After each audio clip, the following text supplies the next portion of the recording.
Welcome back. Nick Bontis is back from vacation, and that means Bontis on Business is back this week. Nice to have you with us. Happy Friday, Taz. Happy Friday to you as well. Of course, the big news in the tech world, Steve Jobs announcing his resignation.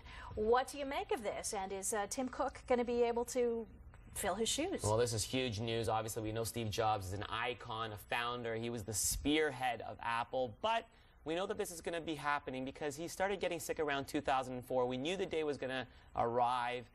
We didn't see much of a fallout on the stock price this week, which goes to show that Apple has the systems and the overall organization in place to move forward post Steve Jobs. With regards to Tim Cook, he ain't no spring chicken either because he's done a lot of stuff for Apple. He was the one that rationalized their manufacturing process. He was the one that built the retail network for the Apple Store. So I'm bullish. He has been, at the helm for the last 6 months, has he not? So he's not a stranger to the product. I'm still bullish for Apple. I mean, the one thing is, Apple always made these gargantuan presentations for all these new product launches, and Steve Jobs would stand out there, and he was the evangelical being. Well, he was the face of Apple for a long time. So how is Tim Cook going to be able to... doesn't have that personality. No. He's not the Steve Jobs, but in terms of operations, finance, and making sure they continue the long haul, he's the right man for the choice. Okay, 2 quick questions. This is a good time to buy Apple shares. They were down ever so slightly, less than 1% yesterday. I'm actually bullish on Apple. I think that you do need to have a tech darling in your portfolio. Now, whether it's Apple or RIM or somebody else is your decision, but I'm still bullish on that tech. And speaking of RIM, could there be a way for this company to benefit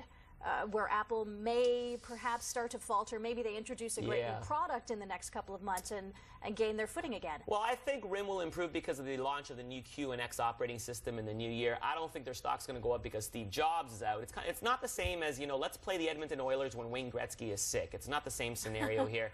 I think RIM has to take care of RIM by themselves. Okay, let's move on to the HST. A big referendum in BC, and folks, they dumped the HST there.